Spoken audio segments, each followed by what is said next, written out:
겸손과 기도.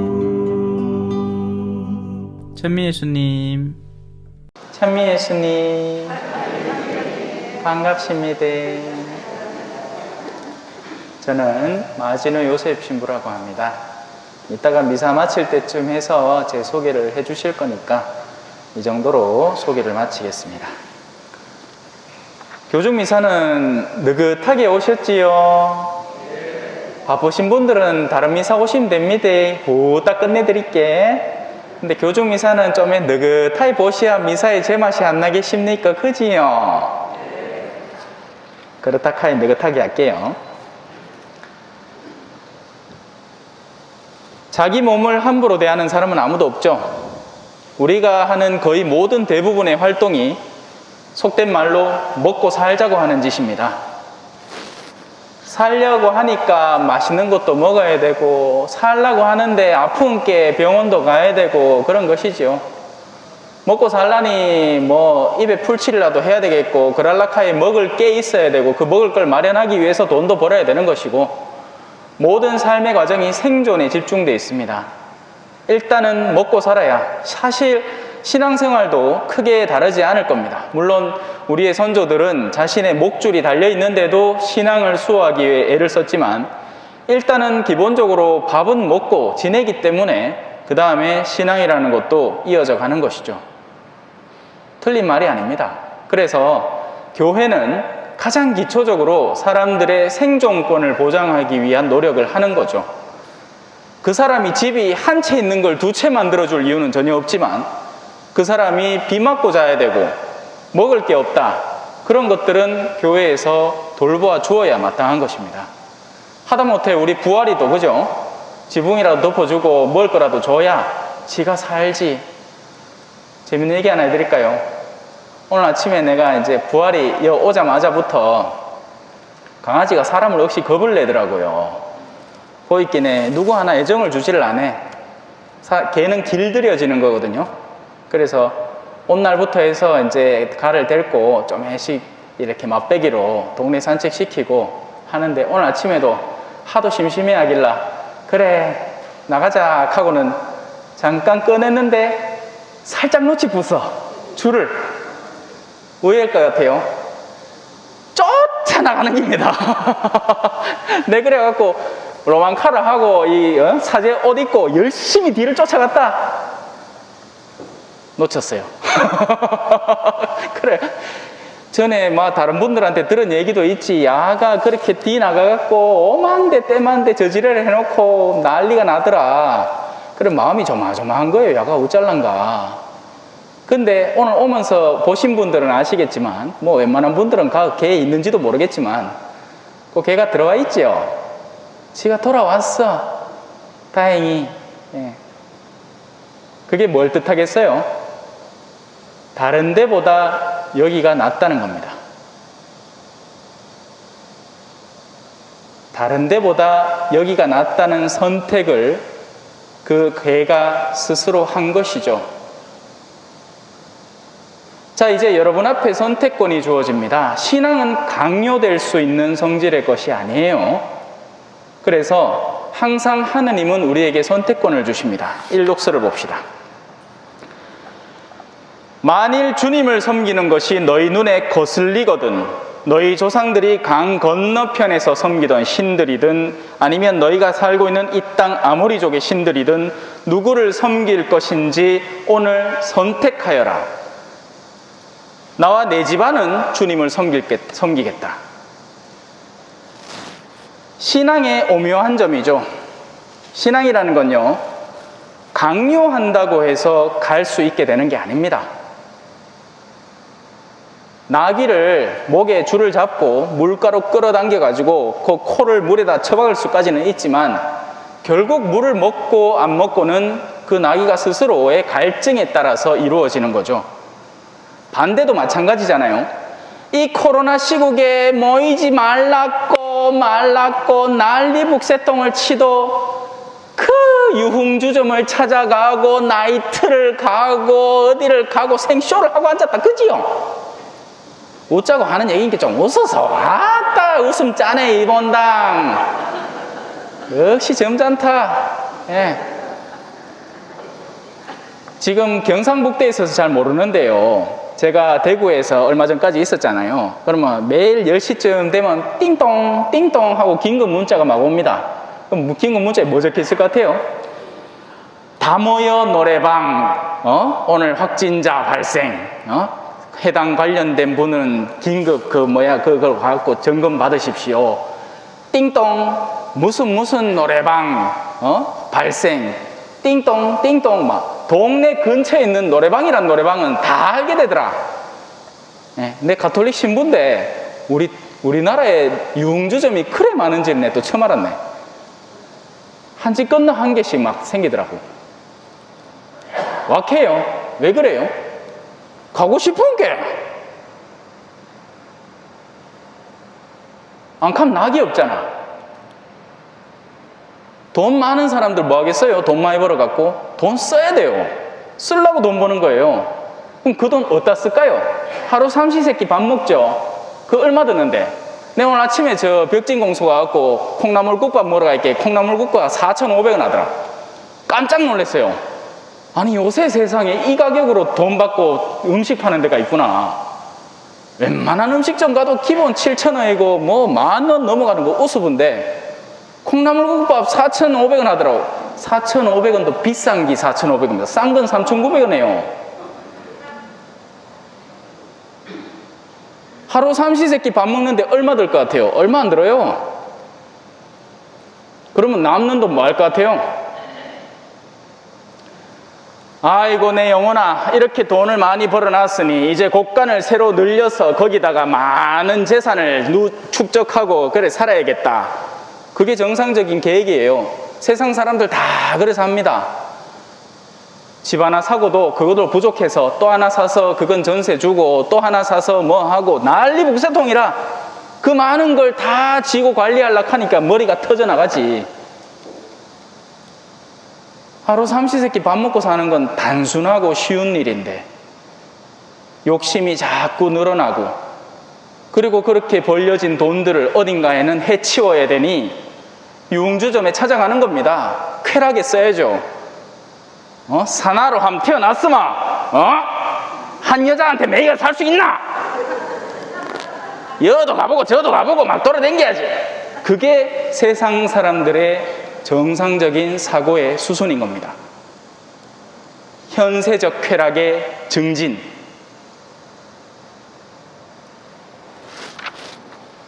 영은 생명을 준다.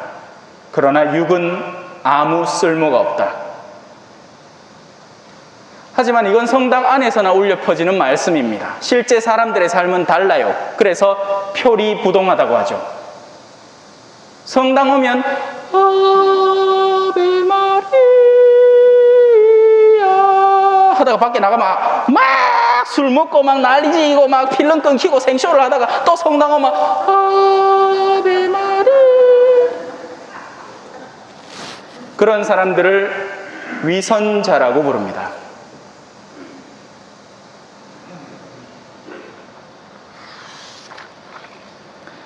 선택하라는 거죠. 누구를 따를 것인가? 무엇을 따른 것인가? 너희의 진정한 주인은 누구인가?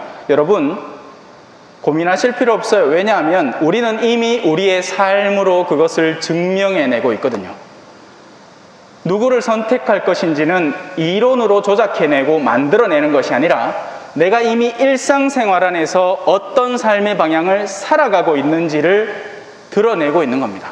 그건 속일 수가 없거든요. 말은 속여요. 그래서 수많은 정치인들이 수많은 공약을 쏟아내죠. 우리는 앞으로 이렇게 하겠습니다 하고는 약속 제대로 안 지키죠. 왜냐하면 말과 행동이 다르기 때문이에요. 그래서 나온 말이 내로남불. 내가 하면 로맨스, 네가 하면 불륜.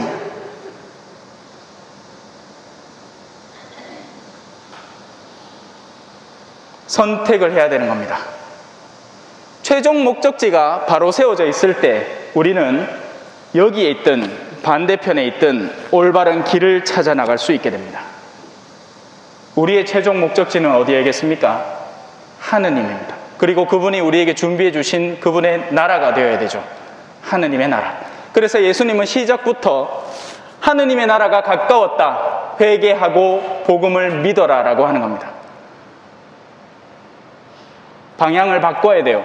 그게 회개예요. 회개는 어려운 게 아닙니다. 내가 이전까지 열중해 오던 방향에서 진짜 방향이 무엇인지를 올바로 인지하고 방향을 돌리는 게 회개입니다. 그럼 회개는 누가 해야 돼요? 신자 아닌 사람이 회개해야 됩니까? 그럼 신자는 회개 안 해도 돼요?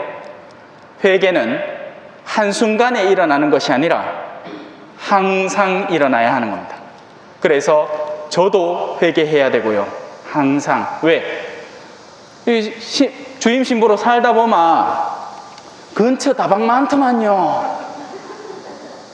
막 이쁜 아가씨들이 요래 커피 들고 하고 댕기면 이 젊은 가슴이 두근거리지 않겠어요? 그러면 그때마다 회개해야 되는 거예요. 내도 그거 따라가면 안 돼. 맞지요? 나는 그거 그냥 커피 파는 데인 줄 알았더만 이렇게 따라가면 안 돼. 하마터면 수단 있고 그거 갖고 아이스 아메리카노 한 잔 주소 갈 뻔했네. 아따네 큰일 날 뻔했다. 자, 선택입니다. 선택에는 양쪽 측면이 있습니다. 성경은 항상 우리에게 그 양쪽을 일깨워줍니다. 하나는 우리가 다 알죠. 하느님입니다. 그리고 다른 하나는 하느님 아닌 어떤 것이라도 그 대상이 될 수 있습니다. 예를 들어 볼까요? 자식을 사랑하는 엄마예요. 그런데 자식 사랑에도 한계가 있죠. 자식이 못 낳았어. 그건 괜찮아. 어쩌겠노? 엄마가 안고 살아야지. 그죠?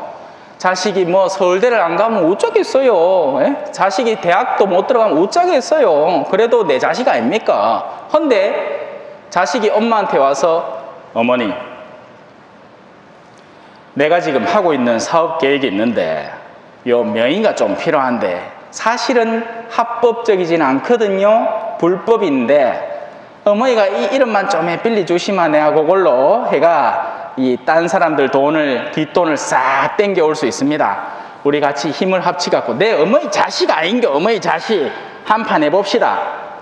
자, 이때는 뭐예요? 아무리 자식이라도 옳고 그름의 선이 있는 겁니다. 하느님이 먼저죠. 아무리 자식이라도 자식을 위해서 하느님과의 연을 끊을 정도면 이건 그릇된 사랑이 시작되는 겁니다. 그때는 순서를 잘 잡아야 돼요. 하느님을 먼저 섬기고 그리고 나서 자식을 돌보아도 늦지 않습니다. 하지만 우리 현세의 삶에서는 그런 일들이 많죠. 그러면서 하는 말씀이 아이고 자식 사랑하는 게 뭔 죄입니까? 합니다. 그죠? 그때는 그 자식 사랑은 죄가 돼요. 불륜 저지르는 사람들이 흔히 하는 소리가 있습니다. 서로 사랑하는 게 죄는 아니잖아요. 근데 지 남편 버려놓고 딴 남자 사랑하는 건 죄입니다. 옳고 그름은 바뀌지 않는 거예요. 그게 어떻게 죄가 아니게 될 수 있겠습니까? 그러니 예수 그리스도께서 우리에게 전하시는 방향성, 하느님께 우리를 이끌어 가려는 그 노력들은 안타깝게도 사람들의 귀에 순하게 들리지 않습니다. 돈을 사랑하는 사람들, 인간관계를 사랑하는 사람들, 자기는 열심한 신앙생활을 하고 있다고 생각하지만 결정적인 순간에 하느님께서 이끌어 가려는 방향과 충돌하게 되는 순간부터 그 가르침들이 어떻게 될까요? 귀에 거슬리기 시작합니다. 하느님을 사랑하면서 돈도 잔뜩 벌어서 막 쓰고 싶은데 얼마 전 복음에 나왔죠. 예수님께서 부자 청년에게 뭐라고 하셨습니까? 주님, 영원한 생명을 얻으려면 어떻게 됩니까? 계명을 지켜라. 그런 건 어릴 때부터 다 지켜왔습니다. 뭐 더 할까요? 네가 진정으로 완전한 사람이 되려면 가진 것을 가난한 이들에게 주어라. 거기서부터 부자 청년이 슬퍼지는 겁니다. 물론 걱정하지 마세요. 여러분들에게 그걸 요구하지는 않을 거예요. 왜냐하면 신앙으로 나아가는 길은 계단이기 때문입니다. 사다리가 아니에요. 그래서 계단은 한 계단씩 올라가야 됩니다. 네. 사실 제가 오늘 첫날이라서 좋아가지고 이렇게 합니다. 그래 안 보이겠지만 마스크를 찌너니 제가 성질을 내고 있는지 인상을 쓰고 있는지 모르겠지요. 웃고 있습니다. 막 좋아가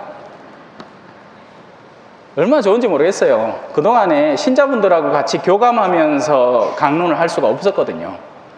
내 혼자 방구석에 틀어박히가 카메라 쳐다보면서 강의를 하니까 재미가 없더라고. 그래도 이 어르신들 앞에 계시니까 좋다. 내 뭔 소리 하니까 헤헤헤 웃기도 하고 끼덕끼덕 하기도 하고 뭐 좋네. 그래 제 어르신들 좋아합니다. 예. 마음이 가난한 분들이잖아요. 그죠? 이제 뭐 남은 미련이십니까? 남은 생 잘 준비해갖고 하느님 잘 이쁘게 보면 되는 거잖아. 그 마음이 바로 가난한 마음이에요. 다른 욕심이 없는 마음이죠. 하지만 안타깝게도 이 세상에는 아직도 다른 욕구가 가득 차 있는 마음들이 있습니다. 사람이 살이 많이 찌면 어떻게 돼요? 저는 지금 어떻게 보여요? 좀 말라 보입니까? 지금 제 체중이 84kg입니다. 얼굴만 헐쭉해 보이지 아직 몸에 지방이 그득하다 있긴 해. 그래 이제 여기 와갖고 아침부터 운동 열심히 하려고요. 사람이 살이 찌면 어떻게 됩니까? 움직이기 싫어해요. 정상적인 거예요. 몸이 무거우니까. 또 살이 찌니까 피로도 더 자주 오죠. 마찬가지로 신앙생활에서도 같은 일이 벌어집니다. 하느님 말고 다른 욕심거리가 없는 사람은 하느님에게 항상 주파수를 맞추고 거기 따라가려고 하는데 그게 아닐 때에는 여기저기서 잡소리가 들리기 시작합니다. 그러면 그 유혹에 걸려 넘어지고 저 유혹에 걸려 넘어지다 보면 결국 하느님의 길에서도 벗어나게 되는 거죠. 이 말씀은 듣기가 너무 거북하다. 누가 듣고 있을 수 있겠는가? 예수님께서는 당신의 말씀을 두고 제자들이 투덜거리는 것을 아시고 속으로 아시고 그들에게 이르십니다. 이 말이 너희 귀에 거슬리느냐? 그리고 결정적인 구절이 하나 나옵니다. 이 안에 비밀이 숨겨져 있어요. 사람의 아들이 전에 있던 곳으로 올라가는 것을 보게 되면 그때는 어떻게 하겠느냐? 그 말은 사람의 아들이 지금은 우리의 눈앞에 아직 올라가 있지 않은 모습으로 와 있다는 것입니다. 옛날하고 아주 먼 옛날 호랑이 담배 피며 놀던 시절에 자주 하던 이야기 중에 하나가 뭐냐면 암행어사 이야기 알죠? 암행어사. 그게 뭡니까? 후줄근한 해가 찾아와갖고 아이고 주모 여 막걸리 한 잔 주소 해가 동네 사정 다 파악하고 나쁜 놈의 사또가 어느 놈인지 다 파악하고 난 뒤에 나중에 금의 환향 하잖아요. 암행어사 원래 복장 딱 하고 이제 옵니다. 그러면 엄마야 다들 깜짝 놀래. 이부였나 걔가 막대했거든. 저도 마찬가지예요. 지금은 제가 제2 입고 2위에 올라 있으니까 그렇지 안 가고 목에 로망 칼라도 안 하고 평상복 입고 실무시 돌아다니면 사람들이 다 경계하는 눈빛으로 쳐다봅니다. 제 아침에 운동 나가보니 그렇더라. 여 동네 사람들 서로 다 알잖아요. 그죠? 한 집 건너 한 집에 다 친척들이고 뭐 안 그래요? 그러니까 누가 누군지 다 아는데 내가 시커먼 옷 입고 이제 운동한다고 하고 돌아다니니까 지나가는 아주머니들이 저 총각 누구? 우리 동네 개움치러인가 아이가? 그래 치다 보더라. 그렇죠. 뭐 사람의 복장이라는 게 그죠? 지금의 우리 예수님은 다가가기 굉장히 편한 상태로 계세요. 누구든지 성당에 올 수 있고 누구든지 원하면 신앙에 다가설 수 있습니다. 여러분 뭐 성체 모시는데 막 겁나요? 안 그렇죠? 왜? 맨날 묵던 빵이잖아. 신기할 게 하나도 없어요. 그죠? 나가면 그냥 손만 벌리면 신부님이 알아줍니다. 헌데 나중에는 그 빵 한 조각을 먹고 싶어서 안달복달할 때가 있을 겁니다. 언제겠어요? 더 이상의 우리의 육신이 동작하지 않고 우리의 영혼이 남아서 필요한 은총을 기다릴 때입니다. 가톨릭 교회에서는 그것을 연옥이라고 부르죠. 그때는 누가 나를 위해서, 누가 나와 같이 함께 미사 드릴 사람 있나요? 여기까지 할게요. 지금 적응이 안 되죠? 근데 앞으로 이걸 한 4년 봐야 될 낀데 왜 하노? 못 자겠노? 그죠? 젠디야지. 우리 갱상도에서는 젠딘다 아닙니까? 예? 우리의 영혼이 지금은 육신을 가지고 계시기 때문에 원하면 하다못해 부활이한테 음식이라도 하나 갖다 줄 수 있습니다. 그걸 선업이라고 하죠. 그런데 나중에 육신이 사라지고 나면 우리는 더 이상 선을 실천할 기회들도 같이 상실하게 돼요. 지금 가족들이 있잖아요. 같이 사는 게 쉽지 않죠. 왜냐하면 그 쉽지 않음을 통해서 우리가 사랑할 수 있기 때문입니다. 쉬운 일은 누가 못해요? 쉬운 일 누가 못합니까? 돈 1,000만 원 지주고 이거 나가고 다 쓰고 온나? 내 당장 나가고 뭐 살 거 천지겠다. 에? 요 앞에 떡집 가갖고 떡 한 덩거리 사고 그 맛있게 쫑쫑쫑쫑 무으면서 또 지나가다가 하나로마트 들어가갖고 사고 싶은 거 숑숑 사고 또 편의점 곳곳마다 다 들러갖고 뭐 필요한 거 있으면 사고 뭐 돈 쓰락하는데 누가 싫다하노? 하지만 함께 하기 힘든 사람과 살아가라. 거기서부터는 힘겨움이 시작되죠. 그리고 그때가 비로소 우리가 사랑을 시작할 때가 되는 겁니다.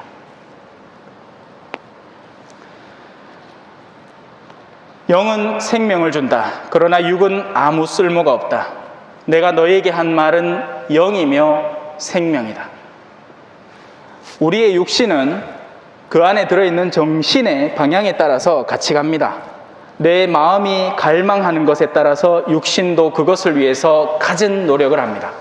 참외밭에 뭔가를 해서 돈을 좀 벌어봐야겠다 하면 내 몸은 기꺼이 거기 가서 참외밭의 일을 열심히 합니다. 신앙도 마찬가지예요. 여러분 진정으로 영원한 생명을 얻고 싶으시다면 그에 상응하는 활동을 하셔야 되는 겁니다. 너무 걱정하지 마세요. 뭐 여러분들한테 뭐 천주교를 알려드립니다. 책자 나눠주고 길거리 나가고 선교하라 하지는 않을 테니까. 하지만 우리의 일상 안에서 내가 어떤 방향을 바라보고 그 방향으로 내 온갖 노력을 다 기울여서 나아지는 삶을 살아갈지는 바로 우리 자신의 결정에 달린 거죠. 잊지 마십시오. 하느님은 강요하시는 분이 아닙니다. 오늘 일독서에도 심지어는 복음에도 너희도 떠나고 싶으냐? 제자들에게 자유를 주십니다. 오늘 저도 아침에 의도치 않게 부활이에게 자유를 줘버렸죠. 돌아와서 다행이지. 아, 딱 마음을 얼마나 졸였는지. 네? 주님, 저희가 누구에게 가겠습니까? 주님께는 영원한 생명의 말씀이 있습니다. 스승님께서 하느님의 거룩하신 분이라고 저희는 믿어왔고 또 그렇게 알고 있습니다. 아멘. 찬미 예수님, 겸손과 기도.